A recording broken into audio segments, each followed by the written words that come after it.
हमारी over acting आज honey ആം home. Hello hello, ഞാൻ സംഗീത. എൻ്റെ ചാനലിലേക്ക് എല്ലാവർക്കും സ്വാഗതം. സോ ഇന്നത്തെ റെസിപ്പിയാണ് ബീഫ് ഡ്രൈ റോസ്റ്റ്. ഡ്രൈ ഫ്രൈൻ്റെ പോലെയല്ല, ഒരു റോസ്റ്റിൻ്റെ പോലെയാണ് ഇത് ഉണ്ടാക്കുക. ആൻഡ് ഭയങ്കര എളുപ്പമാണ് ഉണ്ടാക്കാൻ വേണ്ടിയിട്ട്. സോ എങ്ങനെയാണ് ഉണ്ടാക്കാമെന്ന് നോക്കാം. സോ ആദ്യം ഇൻഗ്രീഡിയൻസ് ആവശ്യമുള്ളത് ഫുള്ളായിട്ടൊന്ന് നോക്കാം. ഒരു 1.5 ഉള്ളീനെ റഫ്ലി ചോപ്പ് ചെയ്ത് വെക്കാം. പിന്നെ കുറേ കറിവേപ്പില വേണം.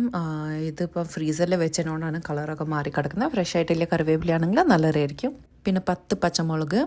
അധികം എരിവ് പറ്റൂലെങ്കിൽ ഒരു 5-6 പച്ചമുളക് ഉപയോഗിച്ചാൽ മതി. അതും ഞാൻ ഫ്രീസറിൽ വെക്കാൻ ചെയ്യാറ്. 1 കപ്പ് തേങ്ങ, അതും ഫ്രീസറിൽ നിന്നാണ് എടുത്തിരിക്കുന്നത്.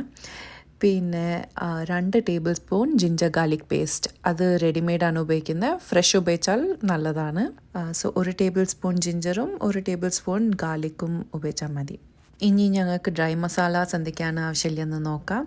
ഞാൻ കശ്മീരി ചില്ലിയാണ് ഉപയോഗിക്കാറ്. പക്ഷേ നിങ്ങൾക്ക് വേണമെങ്കിൽ നോർമലായിട്ടുള്ള ചില്ലി പൗഡർ ഉപയോഗിക്കാൻ പറ്റും. So Kashmiri chilli powder 1 table spoon, മഞ്ഞൾപ്പൊടി 1/2 ടീസ്പൂൺ, കുരുമുളക് പൊടി 1 ടീസ്പൂൺ, മല്ലിപ്പൊടി 1 ടേബിൾ സ്പൂൺ, ജീരകപ്പൊടി cumin powder. So cumin powder 1 teaspoon, പെരുംജീരകം 1 teaspoon, red chilli flakes 1 teaspoon and garam masala 1/2 teaspoon. പിന്നെ ആവശ്യത്തിന് അത്ര ഉപ്പ്. ഞാൻ 1 ടേബിൾ സ്പൂണാണ് ഇപ്പോൾ എടുത്തിരിക്കുന്നത്. 800 ഗ്രാം ബീഫിനെ നല്ലോണം കഴുകി വൃത്തിയാക്കി വെച്ചിട്ടുണ്ട്. ആൻഡ് ചെറിയ ചെറിയ കഷ്ണങ്ങളായിട്ട് മുറിച്ച് വെച്ചിട്ടുണ്ട്. ബീഫിന് കുക്കറിലാണ് ഞങ്ങൾ കുക്ക് ചെയ്യാൻ പോകുന്നത്. സോ കുക്കറിൻ്റെ അകത്തേക്ക് ഞങ്ങൾക്ക് നേരത്തെ പറഞ്ഞ എല്ലാ ഇൻഗ്രീഡിയൻസ് ഇട്ട് കൊടുക്കാം. എൻ്റെ ഹസ്ബൻഡും പിന്നെ ഫ്രണ്ട്സിനും എല്ലാവർക്കും ഈ റെസിപ്പി ഭയങ്കര ഇഷ്ടമാണ്. സോ ഇത് കുക്ക് ചെയ്യുന്ന സമയത്ത് ഞാൻ വീഡിയോ എടുക്കാൻ വിചാരിച്ചിട്ടായിരുന്നു ആ ദിവസം. ആൻഡ് വളരെ എളുപ്പമാണ് ഉണ്ടാക്കാൻ വേണ്ടിയിട്ട്. എല്ലാ ഇൻഗ്രീഡിയൻസ് അങ്ങോട്ട് ഇട്ടിട്ട് അങ്ങനെ വൃത്തിയിൽ ചോപ്പ് ചെയ്യേണ്ട ആവശ്യമില്ല, ഒന്നും ചെയ്യേണ്ട ആവശ്യമില്ല. ഭയങ്കര ഈസിയാണ് ഉണ്ടാക്കാൻ വേണ്ടിയിട്ട്. ആൻഡ് ഭയങ്കര യമ്മിയുമാണ്. ആൻഡ് ഞാൻ ബീഫ് കഴിക്കാറില്ല, പക്ഷേ എന്നാലും ചാറൊക്കെ കൂട്ടി നോക്കും ടേസ്റ്റ് ചെയ്യാൻ വേണ്ടിയിട്ട് എങ്ങനെയുണ്ട്. സോ ഭയങ്കര യമ്മിയാണ് ഇതിൻ്റെ ചാറൊക്കെ. ലൈക്ക് കുറച്ച് ആ പൊടികളൊക്കെ കഴിക്കാൻ വേണ്ടിയിട്ട്. എന്താ വെച്ചാൽ തേങ്ങയുടെ പൊടി റോസ്റ്റ് ആകുമ്പോൾ ഒക്കെ നല്ല ടേസ്റ്റാണ്. സോ നെക്സ്റ്റ് പ്രോസസ്സ് എന്താ ചെയ്യേണ്ടത് ഞങ്ങൾക്ക് നോക്കാം. 1/2 കപ്പ് വെള്ളം പാറ. അധികം വെള്ളം പാറരുത്, കുറച്ച് വെള്ളം പാർന്നാൽ മതി.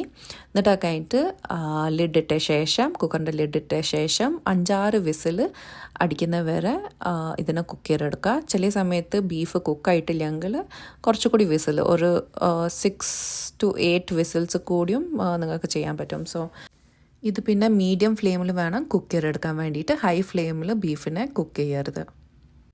ഒരു 6 വിസിലെടുത്ത് എൻ്റെ ബീഫ് കുക്ക് ചെയ്യാൻ വേണ്ടിയിട്ട് ഇവിടെ. എന്നിട്ട് കഴിഞ്ഞിട്ട് ലിഡ് തുറന്നിട്ട് ഈ വെള്ളത്തിനെ ഫുൾ വറ്റിച്ചെടുക്കണം.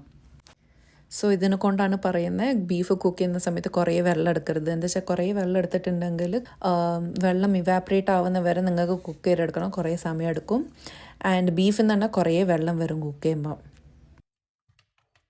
അത് ബീഫ് കഴിക്കില്ലെങ്കിൽ ചിക്കൻ വെച്ചിട്ടും ഈ റെസിപ്പി ഉണ്ടാക്കാൻ പറ്റും. സെയിം സ്റ്റെപ്സ് ആണ്. പക്ഷെ ചിക്കൻ വെച്ച് ഉണ്ടാക്കുകയാണെങ്കിൽ പ്രഷർ കുക്ക് ഇത്ര നേരം ചെയ്യേണ്ട ആവശ്യമില്ല. ഒരു 3 വിസിലിൽ ചിക്കനൊക്കെ എന്തായാലും റെഡിയാവും. 2 to 3 വിസിൽസ് എന്തായാലും മതി ചിക്കൻ റെഡി ആവാൻ വേണ്ടിയിട്ട്. അത് കഴിഞ്ഞിട്ട് അതിനെ ഇങ്ങനെ ഡ്രൈ റോസ്റ്റ് ചെയ്ത് എടുത്താലും മതി. ഭയങ്കര യമ്മി ആയിരിക്കും. ഞാൻ ആ വിധത്തും ഉണ്ടാക്കാറുണ്ട്. ഇനി ഇതിനൊന്ന് നല്ലോണം റോസ്റ്റ് ചെയ്തെടുക്കണം. സോ റോസ്റ്റ് ചെയ്യാൻ വേണ്ടിയിട്ട് വേറെ ഒരു ക്ലീൻ പാത്രത്തിൽ 2 ടേബിൾ സ്പൂൺ വെളിച്ചെണ്ണ ഒഴിച്ച് കൊടുക്കുക. വെളിച്ചെണ്ണ തന്നെ ഉപയോഗിക്കണം, വേറെ ഓയിൽ ഉപയോഗിക്കേണ്ട. ആൻഡ് ചൂടായ വെളിച്ചെണ്ണയിലേക്ക് ഈ ബീഫ് ഇട്ട് കൊടുക്കാം. ഇനി ആ ബീഫ് നല്ലോണം കാരമലൈസ് ആവുന്ന വരെ കുക്ക് ചെയ്തിട്ട് ഒന്നെടുക്കണം. ഒരു ബ്രൗണിഷ് സ്പോട്ട്സ് വരുന്ന വരെ, എന്നാലേ നല്ല ടേസ്റ്റ് വരാം. സോ അതാവുന്ന വരെ ഒന്ന് കുക്ക് ചെയ്തെടുക്കാം.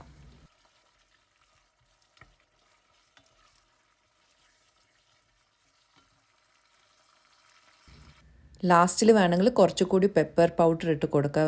ആൻഡ് കുറച്ചുകൂടി ഗ്രീൻ ചില്ലീസ് മുറിച്ചിട്ട് കൊടുക്കാനും പറ്റും. ഞാൻ ഈ പ്രാവശ്യം ഒന്നും ഇടുന്നില്ല, ബട്ട് യൂഷ്വലി ഞാൻ ഈ 2 സാധനത്തിൽ കൂടിയും കുറച്ചുകൂടി എക്സ്ട്രാ ഇടാറുണ്ട് ഈ ഒരു സ്റ്റേജിൽ. കുറച്ച് കറിവേപ്പില കൂടി ഇട്ടിട്ട് എന്നിട്ട് കഴിഞ്ഞിട്ട് സ്റ്റവിന് ഓഫ് ആക്കുക. ബീഫിൻ്റെ ഡിഷ് ഞങ്ങളുടെ റെഡിയാണ്. സോ ഈ റെസിപ്പി എന്തായാലും ട്രൈ ചെയ്ത് നോക്കണം. എനിക്ക് ഷുവറാണ് നിങ്ങൾക്ക് ഇഷ്ടമാവും. സോ ട്രൈ ചെയ്ത് നോക്കൂ. അടുത്ത വീഡിയോയിൽ കാണാം. ബൈ.